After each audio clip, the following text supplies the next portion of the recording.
கிறிஸ்துவுக்குள் மிகவும் பிரியமான தெய்வ பிள்ளைகளே, பரலோகமான நிகழ்ச்சியின் மூலம் உங்களை சந்திப்பதில் என் இருதயம் கர்த்தருக்குள் மிகுந்த மகிழ்ச்சி அடைகிறது.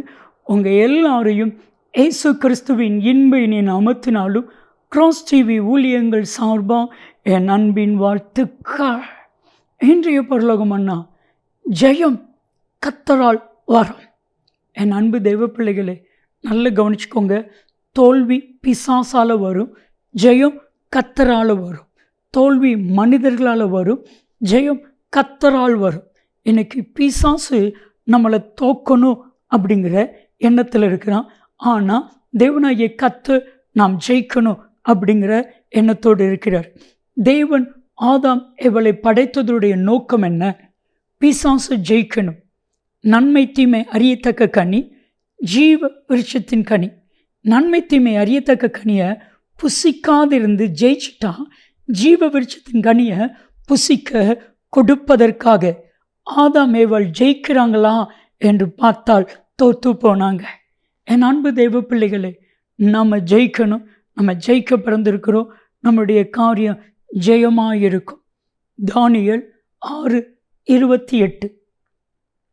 தானியேலின் காரியம் ஜெயமாக இருந்தது. என் அன்பு தெய்வ பிள்ளைகளே, நம்முடைய காரியம், உங்களுடைய காரியம் ஜெயமாக இருக்கும். இது வரைக்கும் நீங்கள் என்னென்ன காரியத்திலலாம் தோற்று போனீங்களோ அந்த காரியமெல்லாம் ஜெயமாக மாறணுமா? ஒரே ஒரு காரியம், சின்ன காரியம், ஜெபமே ஜெயம். இதை மறந்துடாதீங்க. எப்போவுமே ஜெபமே ஜெயம். ஆதியாமத்திலிருந்து வெளிப்படுத்தின விசேஷம் வரைக்கும் நீங்கள் வாஸ்து பார்த்தீங்கன்னா ஜெபமே ஜெயம். யார் யாரெல்லாம் ஜெபிச்சாங்களோ அவங்கெல்லாம் ஜெயம் எடுத்திருக்கிறாங்க.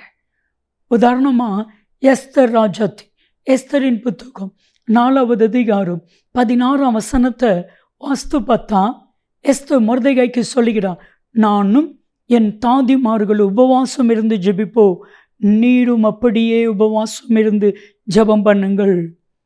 எஸ்தர் ராஜாஜி ஜெபித்தாள். எஸ்தர் 4:16 நடந்தது என்ன? எஸ்தர் 9 கடைசி வசனம், முதல் வசனத்தினுடைய கடைசி பகுதி, காரியம் மாறுதலாய் முடிந்தது. காரியத்தையே மாற்றி போட்டது. தோல்வியாய் காணப்பட வேண்டியதை ஜெயமாய் காணப்பட கர்த்தர் செய்தார். ஒருவேளை இன்னைக்கு உலகம் உங்களை பார்த்து சொல்லலாம், நீ தோத்து போயிடுவ, நீ தோத்து போயிடுவ, உன் வாழ்க்கை அவ்வளவுதான், முடிஞ்சிச்சு அப்படின்னு சொல்லி. ஆனால் தேவனாகிய கர்த்தர் அதை ஜெயமாய் மாற்றுவா. ஏன் தெரியுமா? ஆண்டவருக்கு ஒரு பெயர் உண்டு. 1 கொரிந்தியர் 15:57, ஜெயங்குடிக்கிற தேவனுக்கு ஸ்தோத்திரம். எப்போ ஜெயிக்க முடியும்? எப்பெல்லாம் நீங்கள் ஜெபத்தில் உறுதியாக இருக்கீங்களோ அப்பெல்லாம் இந்த உலகத்தை ஜெயிக்க முடியும். பிசாசை ஜெயிக்க முடியும், பாவத்தை ஜெயிக்க முடியும், மாம்சத்தை ஜெயிக்க முடியும், சோதனையை ஜெயிக்க முடியும், இந்த உலகத்தினுடைய கிரியில ஜெயிக்க முடியும்.